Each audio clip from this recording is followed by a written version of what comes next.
Salut à tous. Bon, alors, le débrief multiplex. Alors, je vais pas rester 5-6 minutes sur chaque match, hein, ça va être du rapide pour décrire les 4 principaux matchs de la soirée. J'ai regardé attentivement surtout les matchs pour le titre, c'est-à-dire l'équipe de Paris et de Lyon ce soir, et après j'ai suivi en regardant 5-10 minutes de temps en temps les matchs notamment de l'Olympique de Marseille pour voir où ça en était. Bon, alors que dire?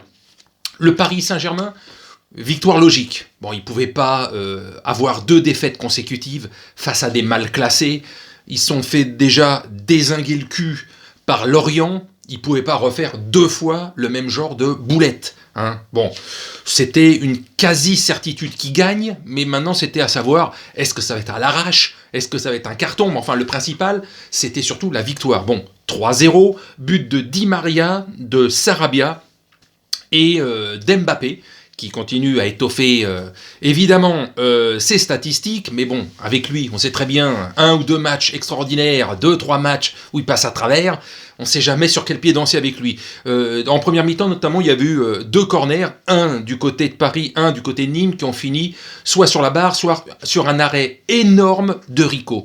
Mais bon, la victoire est logique. Hein, là, pour le coup, il n'y avait pas trop photo. L'adversaire n'était pas monstrueux, même s'il n'a pas été ridicule, mais n'a pas été monstrueux. Donc cette victoire, hein, sans décrire le jeu, Paris qui a monopolisé le ballon, mais bon, voilà, ce n'est que Nîmes. Hein, ils ont eu du mal avec Lorient, il fallait bien qu'ils s'en sortent là, donc victoire logique. Il y a eu Lyon contre Dijon, là par contre ça a été plus compliqué. Lyon, les victoires sont pas si nettes que ça. Alors il y a eu le match face à l'équipe B- de Saint-Etienne où ils ont gagné 5-0, ok, belle victoire, mais face à Metz, ils ont eu énormément de difficultés et ils ont perdu le match. Face à Bordeaux, ils ont quand même gagné de manière quasi miraculeuse dans les arrêts de jeu, alors que quand même le match nul était archi mérité. Là, il gagne 1-0. Dijon n'a pas été ridicule du tout, par contre. Hein, il a tenu tête pendant une bonne partie du match aux Lyonnais. Alors, le but de Paqueta, c'est à la 22e, alors sur un contre, et puis quand il rentre dans la surface intérieure du pied gauche, hop, très beau but, en fait, hein, sur un beau petit contre, mais c'est finalement, Lyon est là, toujours en course pour le titre, mais c'est pas grandiose comme match, hein, c'est pas... Tu regardes, parce que tu te dis, bon, c'est le haut du classement, mais c'était pas plus passionnant que ça, quoi. Alors, j'ai suivi d'un œil aussi avant le match de Lille, qui lui a gagné, on va dire, de manière encore costaud. Hein, voilà, ils sont leaders, ce sont les chassés, comme disait Galtier, et ils tiennent la baraque. Ils sont bien là, avec des buts de Yazici, de Timothy Weah et de Liadji. Vous savez, le petit Liadji qui voulait pas rester à Marseille pour avoir du temps de jeu. Bon, bah, finalement, il marque des buts à Lille. Hein. Il joue pas énormément non plus, mais il marque des buts pour Lille, alors que peut-être que des joueurs comme ça, on en aurait besoin du côté de l'Olympique de Marseille. Hein. Bon, je dis ça, je dis rien, quoi. Faute à qui? Faute aux joueurs, faute à l'entourage, faute au club. Enfin, tout le monde était responsable dans cette connerie. Mais bon, victoire 3-0 de Lille face à Bordeaux. Et voilà, ils gardent la tête du championnat, ils sont bien placés. Maintenant, c'est tant que eux ne font pas de faux pas, tant qu'ils n'ont pas de défaite, ils restent leaders, ils sont tranquilles, quoi. Et c'est les autres derrière qui non plus ne doivent pas faire de faux pas, en espérant que Lille en fasse, mais bon, c'est pas le cas. Lille tient bien la rampe. Et Marseille. Alors Marseille, j'ai suivi une vingtaine de minutes en tout et pour tout le match. J'ai vu donc Thauvin et Milik qui faisaient que Marseille menait 2-0 à la mi-temps.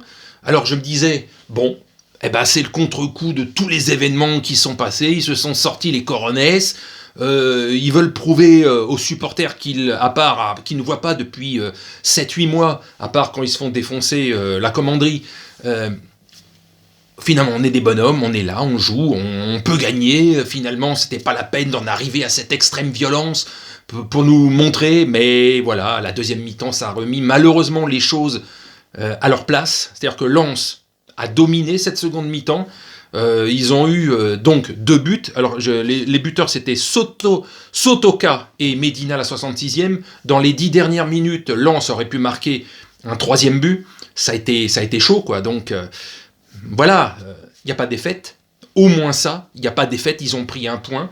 Mais bon, comme je disais, pas encore, quoi.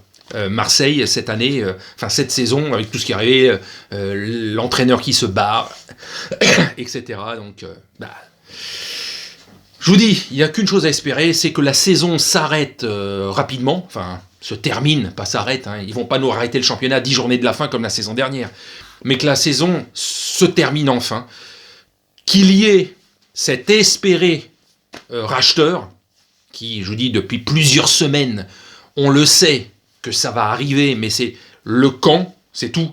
Mais logiquement, l'été prochain, cette histoire est réglée, mais que cette saison soit finie, parce que je pense que, voilà, voir c'est ça, je vais regarder, pour ça, j'ai regardé les matchs surtout du haut du classement, Paris et Lyon, avec un œil attentif en fin de soirée, là, en début de soirée avec Lille, mais c'est vrai que les autres clubs, je les ai suivis, et ça m'a même étonné de me dire que moi-même, je ne suis que d'un petit œil l'Olympique de Marseille, alors que quand même, ça fait partie de ces équipes depuis tant d'années, tu suis quand même, quoi qu'il arrive, même s'ils sont pas sur le podium, mais tu les regardes parce qu'il se passe quelque chose, quoi, un minimum.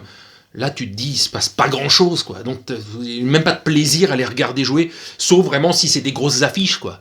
Donc, les prochains matchs, t'as face au PSG, on sait pas ce qu'il va attendre, hein, ça peut être un nouveau miraculeux, une victoire sortie de nulle part, où ils vont se prendre une branlée, c'est ou l'un ou l'autre.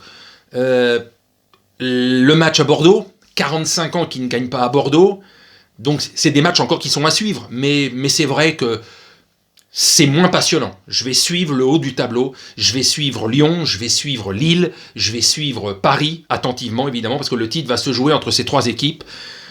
Et la 4e ou 5e place, ça va être peut-être pour Monaco, parce que Monaco est toujours présent. Victoire ce soir, mais ils sont là à l'affût. Le problème, c'est qu'il y a 3 clubs au-dessus qui vont pas tous dégringoler en même temps. Donc, le podium, s'il y en a un des 3 qui craque, pourquoi pas. Mais si aucun des 3 craque, évidemment, Monaco aura la place du cocu, c'est-à-dire la 4e place. Donc voilà. Mais bravo pour Monaco qui, depuis quelques semaines, carbure à plein régime. Donc voilà. Donc, fin de ce débrief, hein, succinct, hein, parce qu'on ne peut pas tout raconter quand il y a plusieurs matchs à voir, mais en résumé, comme le titre de la miniature, c'est Paris logique, c'est Lyon moyen, hein, c'est Lille tranquille, à sa botte, on va dire, et l'OM, sur ce coup-là, toujours pas de victoire depuis plusieurs semaines. Allez, sur ce, je vous salue et bonne nuit à tous.